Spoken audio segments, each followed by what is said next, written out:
Welcome to S A wealth. मैं साहिल गुप्ता आप लोगों के सामने एक नई वीडियो के साथ प्रस्तुत हूं और ये वीडियो आजकल का बहुत ही इम्पोर्टेंट टॉपिक पे बनाई हुई है जो है हेल्थ इंश्योरेंस। जैसे कि हम जानते हैं कि कोविड-19 एक वेकअप कॉल थी सब लोगों के लिए जिन्होंने हेल्थ इंश्योरेंस नहीं ली, और मैं ऐसे बहुत सारे लोगों को जानता हूं जिन लोगों ने अपने प्रियजनों को गंवाया भी है, मतलब उनकी डेथ भी हो गई है क्योंकि उनके पास कुछ एडुकेट फाइनेंशियल सोर्सेस नहीं थे जिनका वो ट्रीटमेंट करवा सकें। तो इस वीडियो में मैं आपको स्टार्ट से एंड तक पूरा बताऊंगा डिटेल में आपको हेल्थ इंश्योरेंस लेते टाइम किन किन चीजों का ध्यान रखना है। कुछ टिप्स भी दूंगा जिससे कि आपका अभी भी क्लेम इम्प्रूव हो जाए, क्योंकि बहुत टाइम ऐसा होता है कि लोगों के पास हेल्थ इंश्योरेंस होती है बट ड्यूरिंग जब वो क्लेम लेने जाते हैं तो उनका क्लेम किसी रीजन से रिजेक्ट हो जाता है। और क्योंकि मैंने इस वीडियो बनाने के लिए बहुत रिसर्च की, बहुत सारा डाटा पॉइंट्स इकट्ठा किया है, तो आशा करूंगा कि इस वीडियो से आपको पूरा अच्छे से समझ आ जाए हेल्थ इंश्योरेंस क्यों लेनी है, क्या इंपॉर्टेंट है, क्या क्या पॉइंट उसमें लेने चाहिए। तो सबसे पहले बिफोर गोइंग फॉरवर्ड कि हमें क्या लेना है हेल्थ इंश्योरेंस में, क्या क्या चीजें पॉइंट देखनी है, सबसे पहले कुछ आ जाते हैं डाटा पॉइंट्स पे जिनको जान के आप लोगों को समझ आएगी हेल्थ इंश्योरेंस लेना इंपॉर्टेंट क्यों। और इस डाटा में मैं आपको बताता हूँ एक नेशनल हेल्थ फैमिली सर्वे 5 हुआ है जो 2021 में हुआ था। उसमें बताते हैं कि इंडिया में 41% ऑफ हाउस होल्ड्स वो कवर है किसी न किसी एक हेल्थ इंश्योरेंस में, और जो इन 40% में से 50% जो है वो कोई स्टेट हेल्थ इंश्योरेंस में कवर्ड है, और अराउंड 15 to 17% कोई राष्ट्रीय स्वास्थ्य बीमा योजना में कवर्ड है, और कुछ 5 to 8% है वो या सेंट्रल हेल्थ इंश्योरेंस स्कीम में या ईएसआईसी में कवर्ड है। और जैसा कि आप जानते हैं कि जब भी आपको कुछ होता है तो हम सबसे पहले अपने नजदीकी पब्लिक हेल्थ सेक्टर में जाते हैं या गवर्नमेंट हॉस्पिटल में जाते हैं, बट मैं उसके पहले आपको एक डाटा शेयर करता हूं। इंडिया में अराउंड 51 to 53% जो हॉस्पिटल्स हैं वो प्राइवेट हैं, और उनको वो 81% ऑफ डॉक्टर्स संभालते हैं। तो जस्ट आप इमेजिन कीजिए जो 45 to 48% जो गवर्नमेंट हॉस्पिटल उसमें सिर्फ 18 to 20% डॉक्टर्स हैं, तो जिससे कि पूरा ओवरबर्डन हो जाते हैं एक हॉस्पिटल्स रहते हैं। एंड सेकेंडली जो भी नई टेक्नोलॉजीज आती हैं वो आपको पब्लिक हॉस्पिटल्स में नहीं मिलेंगी, वो प्राइवेट हॉस्पिटल्स में ही मिलती हैं। एंड अगर आपको नहीं पता तो इंडिया एक मेडिकल टूरिज्म का बहुत बड़ा हब बना हुआ है। जैसे कि कुछ दिन पहले मेरा एक फ्रेंड जो यूएस में सेटल्ड है, ग्रीन कार्ड होल्डर है, और उसको कुछ हार्ट की प्रॉब्लम हुई थी, एंड वहां पे एक्सपेंस इतना था कि वो जस्ट ट्रीटमेंट करवाने के लिए इंडिया में आया। इसी को कहते हैं कि मेडिकल टूरिज्म। तो आपको अगर एक अच्छा ट्रीटमेंट चाहिए तो लोग प्रेफर करते हैं कि आप वो प्राइवेट हॉस्पिटल्स में ही जाएं, क्योंकि लेटेस्ट टेक्नोलॉजीज, और जैसे कि मैंने आपको बताया जो डॉक्टर्स टू पेशेंट रेशियो वहां पे अच्छी होती है काफी। एंड इसके बाद एक आउट ऑफ पॉकेट एक्सपेंस की बात की जाती है। आउट ऑफ पॉकेट एक्सपेंस होता है आपके पास पैसे नहीं है फिर भी आपको पैसा खर्चना पड़ रहा है। तो इंडिया में जितने भी हेल्थ इश्यूज आते हैं लोगों को, उसमें 65% जो लोग हैं उनको out of the pocket expense करने पड़ते हैं, जबकि पूरे ये वर्ल्ड में ये जिसकी जो एवरेज है ये 18% के आसपास है। अब जब आप out of the pocket expense करोगे तो आप कहां से जाओगे? आप किसी रिश्तेदार से पैसा लोगे या आप कभी किसी मनी लेंडर से पैसा लोगे। और ये मैं आपको इसलिए बता रहा हूं क्योंकि इसके बाद जो अगला पॉइंट है बहुत इंपॉर्टेंट है। उससे है कि सिर्फ मेडिकल इश्यूज की वजह से 7% of people are going below the poverty line. 7% जो लोग हैं वो पॉवर्टी लाइन के नीचे आ रहे हैं, और जो 7% लोग जो बिलो पॉवर्टी लाइन के चले गए हैं उसमें से जो 5.5 करोड़ लोग हैं, 5.5 करोड़ लोग वो गए हैं क्योंकि उनके पास सफिशिएंट पैसा नहीं था अपना हेल्थ केयर ट्रीटमेंट के लिए, और उसमें से 3.8 करोड़ लोग हैं। क्या आप जस्ट इमेजिन कर सकते हैं वो पॉवर्टी लाइन के नीचे चले गए क्योंकि उनके पास मेडिसिन खरीदने का पैसा नहीं था, और वो लोन लेते हैं और उससे वो पॉवर्टी लाइन के नीचे चले जाते हैं, राइट। तो ये डाटा पॉइंट्स होते हैं, जस्ट मैं आपको हाईलाइट कर रहा था कि अगर आपके पास अच्छा हेल्थ इंश्योरेंस नहीं होगा आपको ये प्रॉब्लम्स हो सकती हैं, राइट। तो आइए अब नेक्स्ट चलते हैं कि हमें हेल्थ इंश्योरेंस क्या है, क्यों लेना चाहिए, उसमें किन बातों का बिल्कुल अच्छे से ध्यान रखना चाहिए। इस डाटा के बाद हम चलते हैं हेल्थ इंश्योरेंस क्या है। अब हेल्थ इंश्योरेंस क्या है? जब हम बीमार होते हैं तो हम हॉस्पिटल एडमिट होते हैं, और हॉस्पिटल का जो खर्चा है वो खर्चा जो कवर करती है उसको बोलते हैं हेल्थ इंश्योरेंस। बट यहाँ पे भी एक कैच है, एक्चुअली हेल्थ इंश्योरेंस, यहाँ हम बीमार होते हैं, उसको पूरा प्रोसेस समझना पड़ेगा। हेल्थ इंश्योरेंस के लिए हमें कुछ इश्यू होता है, राइट। हम पहले हॉस्पिटल जाते हैं, टेस्ट करवाते हैं। अब टेस्ट के भी दो ऑप्शन होते हैं, वेदर वो टेस्ट में कुछ आपको प्रॉब्लम आती है, वेदर टेस्ट में आपको प्रॉब्लम नहीं आती। अगर आपको टेस्ट में प्रॉब्लम नहीं आती है, लाइक अगर आपके टेस्ट पूरे ठीक हैं, मतलब if you are not diagnose with any disease, तो जितने भी आपके टेस्ट कराए गए हैं उसका कोई पैसा नहीं मिलता, वो हेल्थ इंश्योरेंस में कवर नहीं होता है।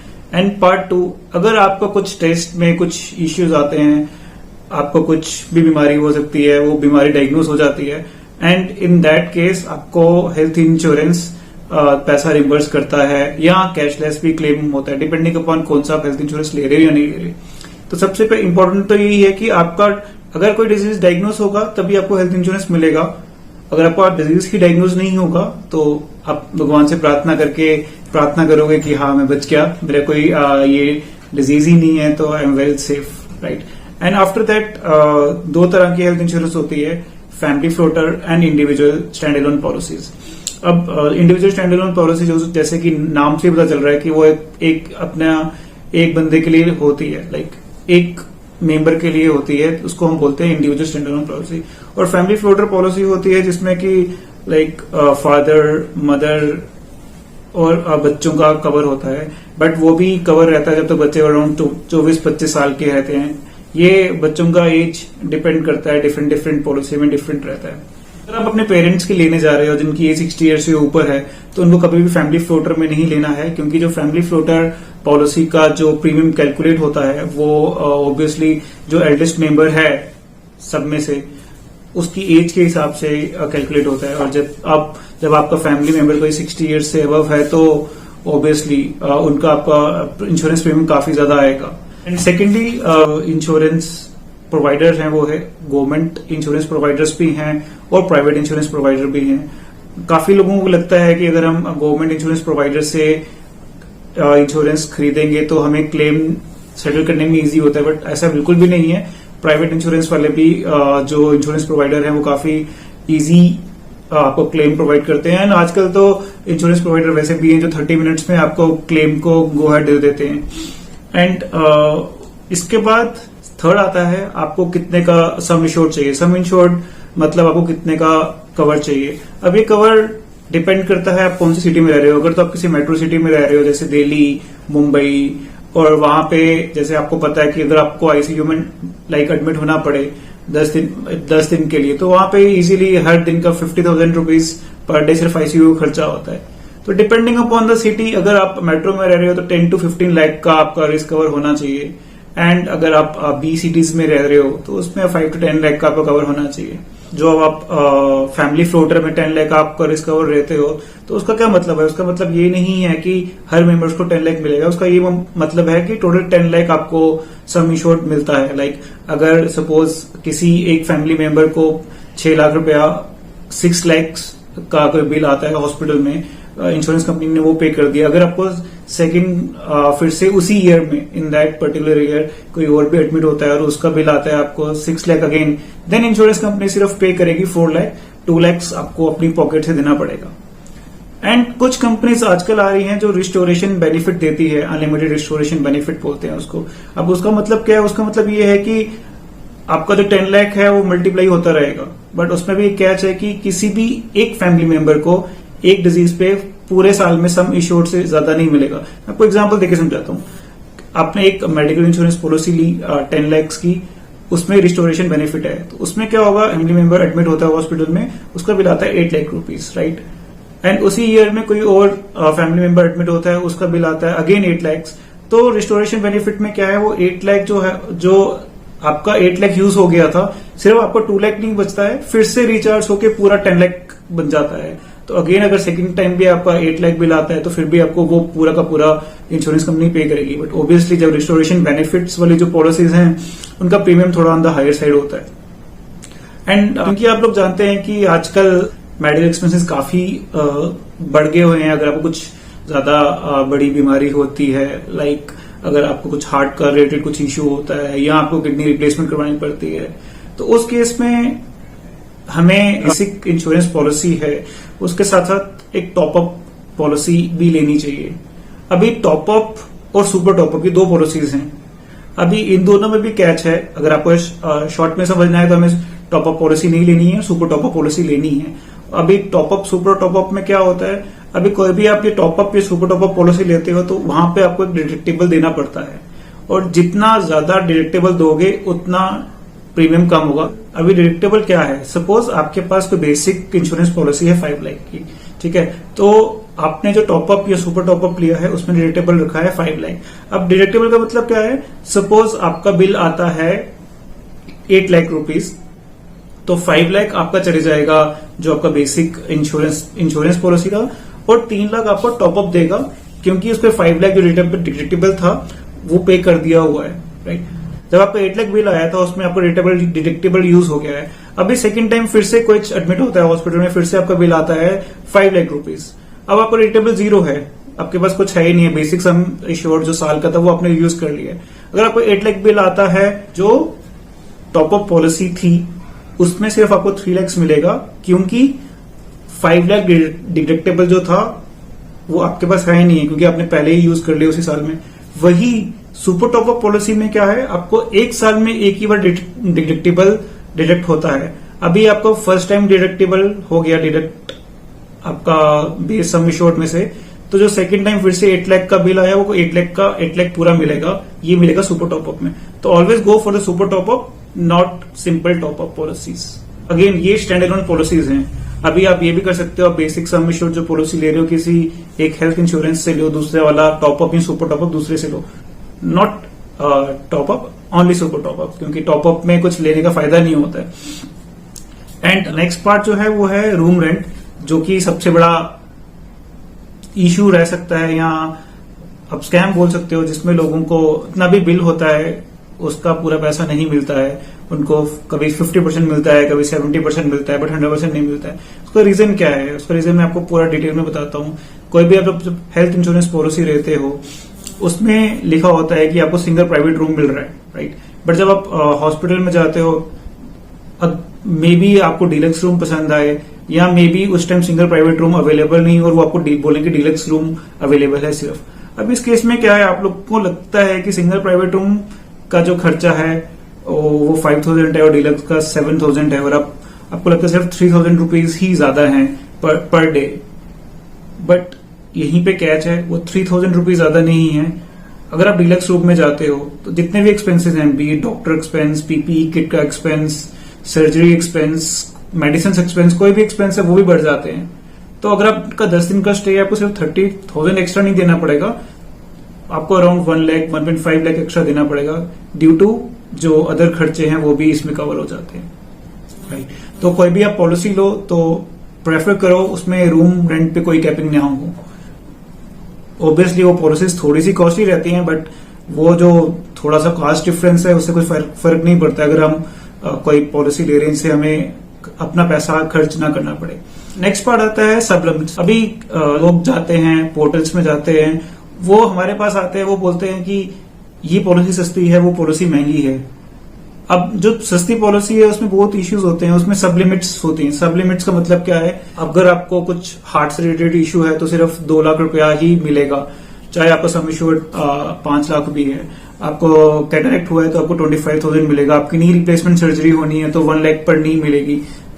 एक्चुअल में मे बी उसका 2 लाख रुपया भी खर्चा आ सकता है पढ़ने का। तो कोई भी पॉलिसी में अब सब लिमिट होगी तो वो प्रेफर नहीं करनी है, सिर्फ वही पॉलिसीज लेनी है जिसमें कोई सब लिमिट नहीं हो। पूरा का पूरा कोई भी आप ट्रीटमेंट करा रहे हो पूरा सम एश्योर्ड तक होना चाहिए। अब नेक्स्ट पार्ट आता है को पेमेंट। को पेमेंट मतलब हमें भी पेमेंट करना पड़ेगा और हमें इंश्योरेंस कंपनी पेमेंट करेगी। और सपोज हमारा को पेमेंट 20% है, तो हमारा अगर 1 लाख बिल आया तो 20,000 हम देंगे एंड 80,000 हमें कंपनी प्रोवाइड करेगी। तो हमें अगेन को पेमेंट वाली पॉलिसीज सस्ती होंगी, चीप होंगी, बट हमें वो उसके लिए ऑप्ट नहीं करना है, क्योंकि सपोज अगर आपको 10 लाख बिल आ गया तो उसमें 20% को पेमेंट है तो 2 लाख आपको अपने पॉकेट से देने पड़ेंगे। Again that doesn't make any sense to take health insurance policy अगर हमें 2 लाख अपनी जेब से ही देना है। तो अभी जो नेक्स्ट पॉइंट है वो भी इम्पोर्टेंट है। वो कोई भी आप पॉलिसी ले रहे हो तो उसको एजेंट से पूछना पड़ेगा, या आपको ध्यान से उसके टर्म्स एंड कंडीशंस पढ़नी पड़ेगी, जो बिल्कुल छोटी छोटी लिखी होती हैं। अभी कुछ पॉलिसीज होती हैं zonal versus pan India policies. अभी इसमें फर्क क्या है, आप सपोज कोई छोटी सिटी में रहते हो, अब छोटी सिटी में रहते हो और वहां पे जो जोनल पॉलिसी है उनका प्रीमियम अराउंड 25 to 30% कम होगा अगर आप मेट्रो सिटी में रहते हो। बट इन केस आपने वो पॉलिसी ली एंड अगर आपको ट्रीटमेंट करवाना पड़ा मेट्रो सिटी में जाके, तो आपको 20-30% पैसा कम मिलेगा जितना बिल बनेगा। तो कोई भी पॉलिसी ले रहे हो तो आपको जरूर देखना है कि वो जोनल पॉलिसी है, पैन इंडिया पॉलिसी है, एंड अगेन आपको प्रेफर करना है कि मुझे पैन इंडिया पॉलिसी ही लेनी है। एंड एक और है जहां पे आपका जो क्लेम है वो थोड़ा कम मिल सकता है।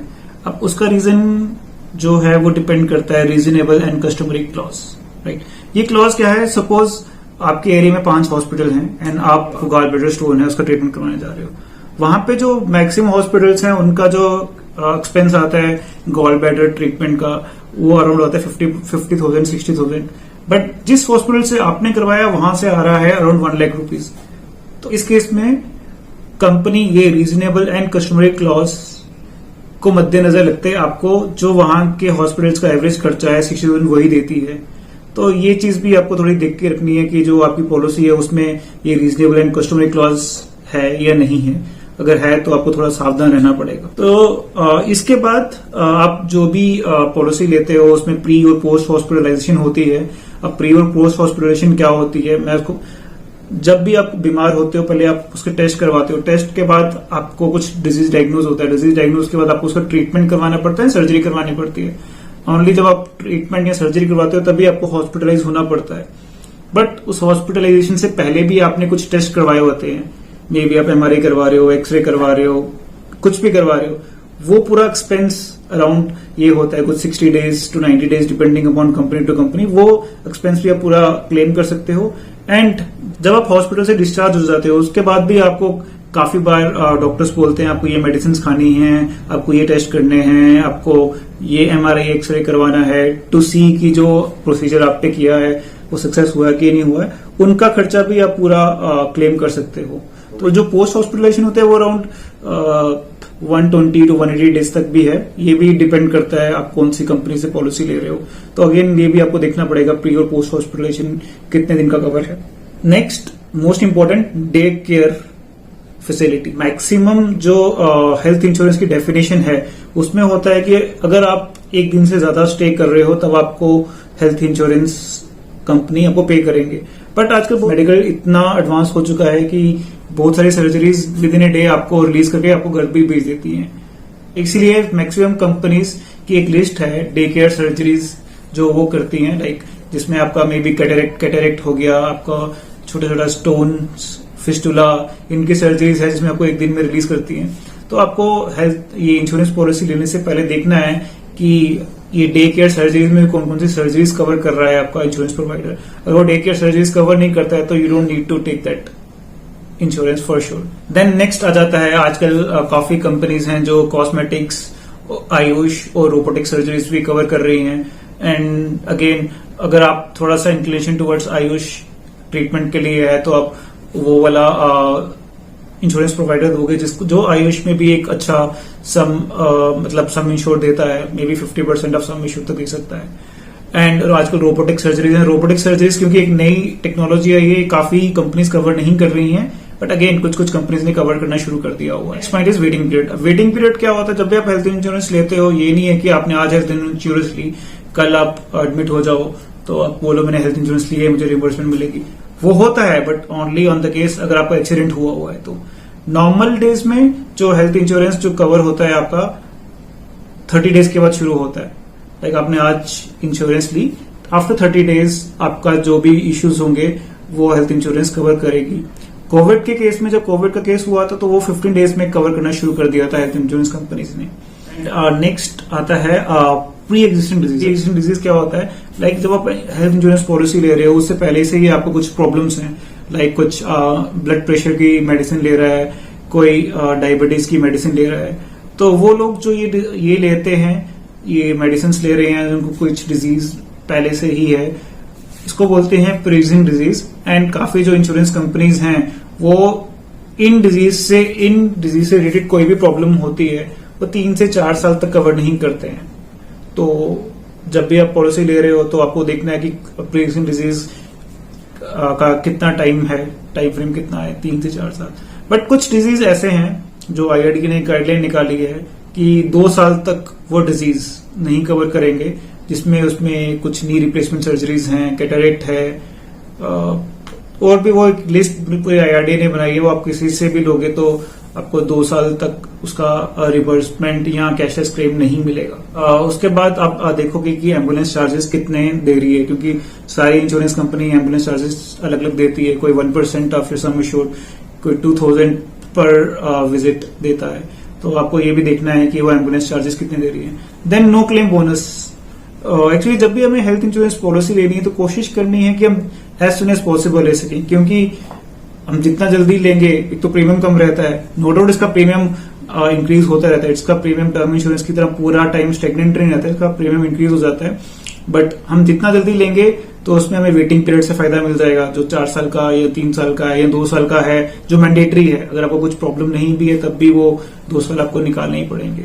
एंड काफी कंपनीज हैं जो आपको नो क्लेम बोनस देती हैं, कोई 50% पर year that can extend up to 150% of your total sum assured. Like आपने 10 लाख की पॉलिसी ली तो 150% तक जाएगा, मतलब आपके 10 लाख की पॉलिसी 3-4 साल में 25 लाख की हो जाएगी।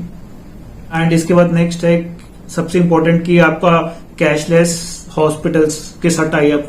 आपको जो भी पॉलिसी लेनी है आपकी सराउंडिंग में जो बेस्ट हॉस्पिटल्स हैं उनके साथ टाई अप है कि नहीं है, क्योंकि टाई अप होगा तो आपको कैशलेस होगा, नहीं होगा तो आपको फिर रिम्बर्समेंट, आपको ट्रीटमेंट देना पड़ेगा, फिर बिल सबमिट करने पड़ेंगे। That will take some time, but again हमें अपने बैंक खाते से पैसे निकालने पड़ेंगे, जो कि हम प्रेफर ही नहीं करते। इसलिए तो हम हेल्थ इंश्योरेंस ले रहे हैं कि हमें अपना पैसा जो भी है वो टच ना करना पड़े, ये इंश्योरेंस कंपनी ही हमारे ये सब एक्सपेंस का टेक केयर। अगेन आजकल काफी सारी कंपनीज हैं जो आपको फ्री हेल्थ चेकअप देती हैं। लाइक अगर आप 5 लाख की पॉलिसी ले रहे हो तो 1500 के हेल्थ चेकअप्स वो फ्री देती हैं। लाइक उन्होंने पूरा लिस्ट बनाया होता है कौन कौन से टेस्ट करवा सकते हो। तो अगेन आप हेल्थ इंश्योरेंस पॉलिसी लो, उसमें से आप फ्री हेल्थ चेकअप करवा सकते हो। ये तो हो गया हमें जो हेल्थ इंश्योरेंस जो भी पॉलिसीज लेते हैं उसमें किन की चीजों का ध्यान रखना चाहिए। एंड एक और चीज है जिसमें आप ध्यान रख सकते हो, जैसे कोई कॉर्पोरेट में काम कर रहा है और उसके ग्रुप हेल्थ इंश्योरेंस में कवर्ड है, वो ग्रुप हेल्थ इंश्योरेंस का जो पॉलिसी होती है वो भी डाउन द लाइन अगर आप उस कंपनी को छोड़ रहे हो तो वो आप उसको कन्वर्ट कर सकते हो इंडिविजुअल पॉलिसी में, जो हमेशा प्रेफरेबल रहती है। क्योंकि ग्रुप हेल्थ इंश्योरेंस में अगर आपने पहले ही 5 साल 7 साल निकाल दिए हैं तो आपको काफी जो वेटिंग पीरियड्स हैं उनको सर्व करने की जरूरत नहीं पड़ेगी। And one of the main important reason मैंने आपको क्यों बोला था कि आपको जितना जल्दी हेल्थ इंश्योरेंस पॉलिसी लो उतना अच्छा है, और मैंने आपको क्यों बोला था कि आपको जल्दी लेना चाहिए हेल्थ इंश्योरेंस, उसका यही रीजन है जो insurance regulatory and development authority of India है, जिसको हम IRDAI भी बोलते हैं, उसने बताया है कि अगर आप 8 साल तक रेगुलर प्रीमियम दे रहे हो तो ऑन एनी ग्राउंड्स जो इंश्योरेंस कंपनी है वो आपका क्लेम डिनाई नहीं कर सकती अनटिल एंड अनलेस आपने कोई फ्रॉड किया है या कुछ किया है।